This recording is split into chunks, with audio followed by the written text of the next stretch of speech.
सुप्रभात बच्चों, मैं डॉक्टर सविता टांक, सहायक आचार्य हिंदी। आज मैं कक्षा बीए पार्ट सेकंड के लिए पेपर सेकंड, जो कि हमारा निबंध और नाटक का है, उसके अंतर्गत हम जो निबंध है साहित्य जन समूह के हृदय का विकास निबंध में व्यक्त विचारों के बारे में जानेंगे। इससे पूर्व की कक्षा में मैं बालकृष्ण भट्ट के बारे में बता चुकी हूँ। भारतेंदु युग की हमने जब बात की थी तब बालकृष्ण भट्ट का नाम आया था। आज हम उन्हीं के निबंध साहित्य जन समूह के हृदय के विकास में व्यक्त विचारों के बारे में बच्चों जानेंगे। श्री बालकृष्ण भट्ट भारतेंदु युग के श्रेष्ठ निबंधकार हैं। गद्य लेखन के रूप में उनका अपना महत्वपूर्ण स्थान है। उन्होंने सामाजिक, साहित्यिक, राजनीतिक तथा नैतिक विषयों से संबंधित अनेक प्रकार के निबंध लिखे। उन्होंने हिंदी प्रदीप नामक पत्रिका का संपादन भी किया। भट्ट जी ने अपने निबंधों में अपनी अलग शैली विकसित की, जो विवेचनात्मकता के साथ व्यंग्यात्मकता से युक्त है। वह किसी विषय को बड़े रोचक ढंग से विवेचित करते हैं, इसलिए उनके निबंध अति रोचक और प्रभावशाली होते हैं। भट्ट जी ने प्रस्तुत निबंध में स्पष्ट विचार है कि प्रत्येक काल का साहित्य अपने सामाजिक जीवन को अभिव्यक्त करता है। जो जाति जिस समय जिस भाव से परिपूर्ण रहती है, वह सब भाव उस समय के साहित्य की समालोचना से अच्छी तरह से प्रकट हो सकते हैं।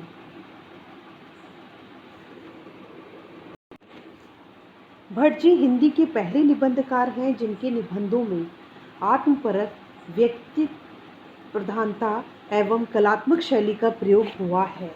उन्होंने अपने साहित्यिक जीवन में 1000 से करीब निबंध लिखे हैं, जिनमें से 100 निबंध तो अपना महत्वपूर्ण स्थान रखते हैं। भावों एवं मनोविकारों पर लिखे गए उनके निबंध खड़ी बोली के प्रारंभिक युग में अत्यंत महत्वपूर्ण भूमिका निभाते हैं। उनके निबंधों की सरल, मुहावरेदार तथा शब्द चयन की दृष्टि से उदार भाषा अत्यंत शक्तिशाली है। व्यंग, चोटिल, कटाक्ष भावना का आवेग, अश्रुति के त्याग की उत्कंठा तथा शिव को ग्रहण करने की तीव्र लालसा उनके निबंधों की प्रमुख विशेषता है। साहित्य जन समूह के हृदय का विकास निबंध है, उनके द्वारा लिखा गया निबंध है, उसके बारे में आज हम जानेंगे। बालकृष्ण भट्ट का यह निबंध प्रसिद्ध निबंध है तथा उसमें आलोचना विषयक चिंतन का वर्णन किया गया है। हिंदी आलोचना के इतिहास में संभवतः यह पहला निबंध है जो साहित्य के स्वरूप पर सही तथा व्यापक दृष्टि से विचार करता है। भट्ट जी की यह अवधारणा बहुत महत्वपूर्ण है। साहित्य के अनुशीलन से कौम के सब समय के आभ्यंतर भाव हमें परिस्फुट हो सकते हैं। भट्ट जी उदाहरण देकर स्पष्ट करते हैं कि वेद हमारे आरंभिक जीवन में व्याप्त उदारता, निष्कपट व्यवहार, भोलापन, प्रकृति प्रेम जैसे गुणों को अभिव्यक्ति देते हैं। जैसे जैसे समाज आगे बढ़ता गया और जटिलता तथा विकृतियों का शिकार होता गया, वैसे वैसे साहित्य भी इन प्रवृत्तियों को अभिव्यक्त करता चला गया। इतना ही नहीं, साहित्य समाज को इन विकृति के प्रति सचेत भी करता है। भट्ट जी का यह निबंध एक और उनकी ऐतिहासिक दृष्टि को प्रकट करता है, क्योंकि वह भारतीय ऐतिहासिक परिप्रेक्ष्यों में विकसित हो विभिन्न साहित्य स्वरूपों की व्याख्या करते हैं, तो दूसरी ओर वह साहित्य की महत्ता उपादेय पर भी अपने विचार व्यक्त करते हैं। साहित्य जन समूह के हृदय का विकास के अंतर्गत भट्ट जी ने उन बातों का प्रतिबिंब साहित्य में स्पष्ट दिखाई देता है, जिसमें सर्वप्रथम है साहित्य में सामाजिक जीवन की अभिव्यक्ति,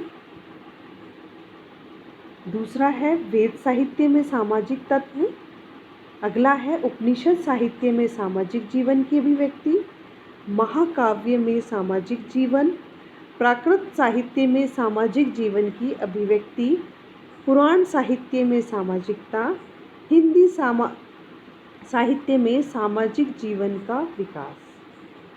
अब हम जो पहली विशेषता है उसके बारे में विचार करेंगे। साहित्य में सामाजिक जीवन की अभिव्यक्ति किस प्रकार होती है। भट्ट जी ने अपने निबंधों के आरंभ में ही लिखा है कि प्रत्येक देश का साहित्य उस देश के मनुष्य के हृदय का आदर्श रूप है। जब सामाजिक जीवन में शोक, क्रोध, किसी प्रकार की चिंता व्याप्त होती है, तब मनुष्य के मुख से उदासीनता के भाव स्पष्ट दिखाई पड़ते हैं।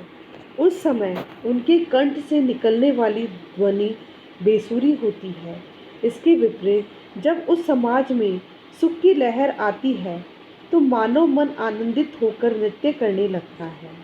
उस समय उसका मुख कमल के समान खिल उठ जाता है और कंठ ध्वनि अति मधुर हो जाती है। यह सब बातें साहित्य में उसी रूप से अभिव्यक्त होती है। इसलिए भट्ट जी ने साहित्य को जन समूह के चित्र का चित्रपट कहा है।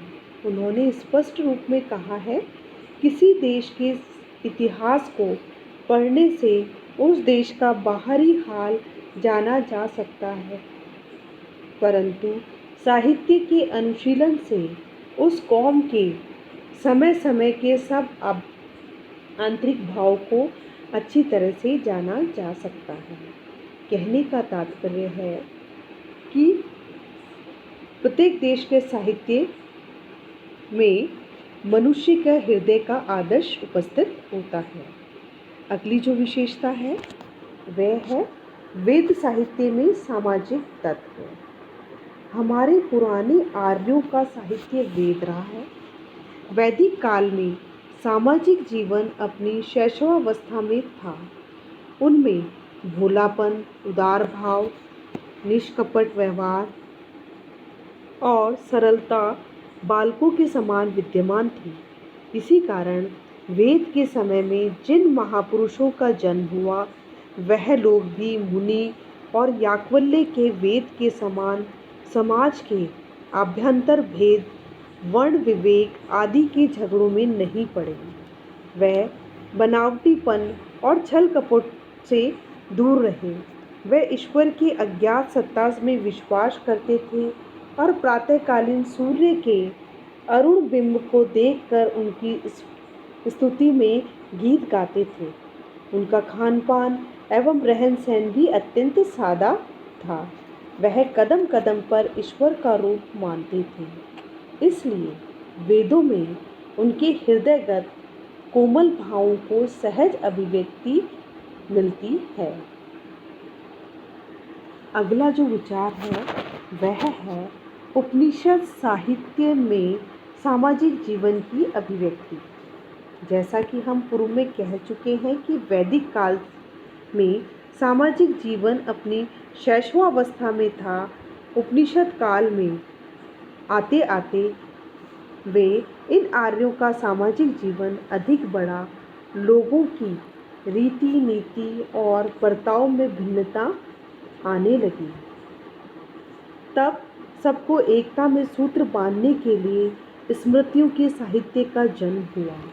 मनु, अत्रि, हारित, याज्ञवल्क्य आदि ऋषियों ने अपने अपने नाम की संहिता बनाकर विविध प्रकार के राजनैतिक, सामाजिक और धर्म संबंधी विषयों का सूत्रपात किया। इन सभी में सामाजिक जीवन में एकता स्थापित करने और अपने आप में गुण कर्म के अनुसार सामाजिक कर्तव्य का निर्वाह करने का निर्देश दिया गया।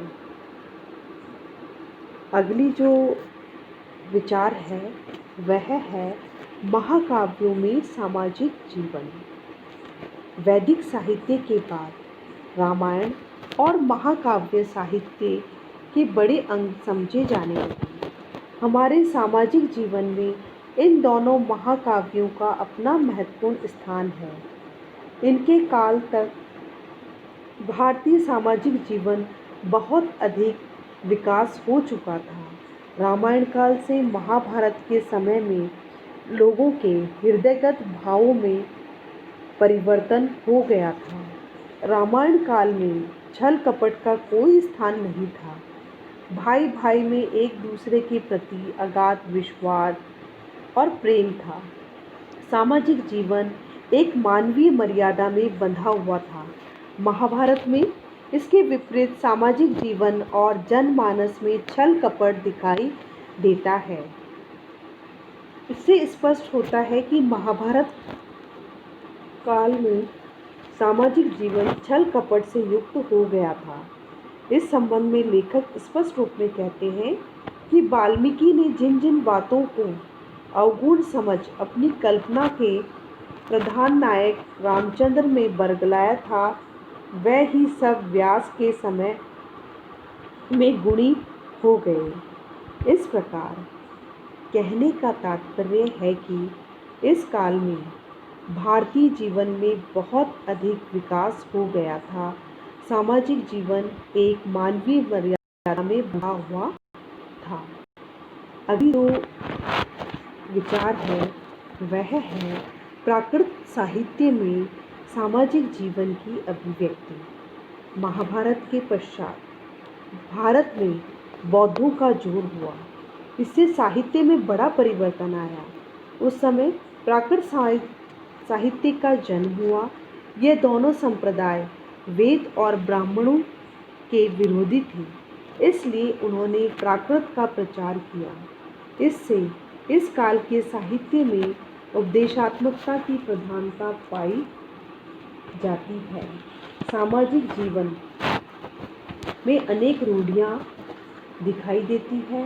धार्मिक कट्टरता तथा ढोंग व्यवहार बढ़ने लगा था। इसके पश्चात अगली जो व्यक्त विचार है वह है पुराण साहित्य में सामाजिकता। इस समय यद्यपि संस्कृत बोलचाल की भाषा रही थी, फिर भी साहित्य में उसका अपना स्थान था। महाकवि कालिदास, भारवी, माघ आदि कवियों ने संस्कृत में अनेक महत्वपूर्ण ग्रंथों की रचना की। संस्कृत साहित्य के लिए विक्रमादित्य का समय ऑगस्टर पीरियड कहलाता था। इसलिए इस काल में पुराण के साहित्य का काल कहा गया है। इसमें पुराण, उपपुराण और संहिताएं रची गई। इन रचनाओं का प्रतिफल यह हुआ कि आर्य सभ्यता एकदम समाप्त हो गई। हमारी विभिन्न विद्यमान छिन्न भिन्न दशा के प्रमुख कारण हमारे पुराण हैं। अनेक मत मतांतरों का प्रभाव भी पुराणों की ही करतूत है।